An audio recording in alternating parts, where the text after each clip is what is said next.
दोस्तों, भारतीय सिनेमा में कई प्रेम कहानियां बनी, लेकिन एक प्रेम कहानी ऐसी भी है जिसने पर्दे पर तो कई रंग बिखेरे, लेकिन असल जिंदगी में उसे दर्द और तन्हाई ही मिली। ये कहानी है एवरग्रीन कहे जाने वाले देवानंद और अपनी आवाज से जादू बिखेरने वाली सुरैया की। एक ऐसी मोहब्बत जो मजहब और दीवार के पीछे दबकर रह गई।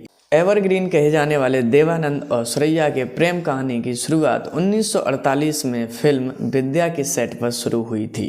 सुरैया उस वक्त पहले से ही सुपरस्टार बन चुकी थी और देवानंद अपनी पहचान तलाश रहे थे। हालांकि इस फिल्म के एक गाने की शूटिंग के दौरान नाव पानी में पलट जाती है और सुरैया उसमें डूबने लगती हैं। उस वक्त देवानंद ने अपनी जान की परवाह किए बगैर नदी में कूद गए और सुरैया की जान बचाने के लिए कोशिश करते रहे और उन्होंने अंततः सुरैया की जान बचाई और उन्हें किनारे पर ले आए। बाद में सुरैया ने देवानंद से कहा, अगर आप हमारी जान नहीं बचाते तो आज हमारी जिंदगी खत्म हो जाती।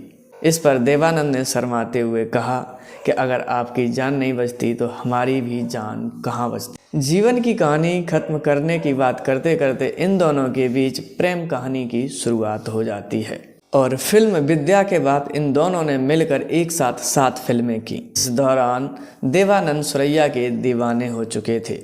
फिल्म जीत के बाद तो इन्होंने अपनी पूरी पूंजी लगाकर 7,000 रुपये की एक हीरे की अंगूठी बनवाई और फिल्म के सेट पर ही देवानंद ने सुरैया को प्रपोज कर दिया और सुरैया ने इसे खुशी खुशी स्वीकार भी कर लिया था। लेकिन ये खबर सुरैया के परिवार तक पहुंच गई थी। दरअसल देवानंद हिंदू थे और सुरैया मुसलमान। सुरैया के परिवार वाले इस रिश्ते के सख्त खिलाफ थे। वो नहीं चाहते थे कि सुरैया देवानंद के साथ किसी भी तरह के रिलेशन में रहें। इस दौरान उनके परिवार वालों ने सुरैया पर पहरे बिठा दिए और देवानंद से मिलने के लिए रोक दिया गया। हालांकि इस दौरान देवानंद ने एक बार सुरैया के साथ भागकर शादी करने की योजना भी बनाई थी, लेकिन परिवार के घोर विरोध के कारण सुरैया ने अपने कदम पीछे खींच दिए। कहा जाता है देवानंद और सुरैया की अंतिम मुलाकात सुरैया के घर की छत पर हुई थी। दोनों गले लगकर काफ़ी देर तक रोए थे। इस मुलाकात को इस शर्त पर करवाया गया था कि देवानंद फिर कभी भविष्य में सुरैया से नहीं मिलेंगे। बाद में सुरैया ने देवानंद के द्वारा दी गई वो हीरे की अंगूठी समुद्र में फेंक दी थी ताकि वो उनके परिवार वालों के हाथ न लग सके।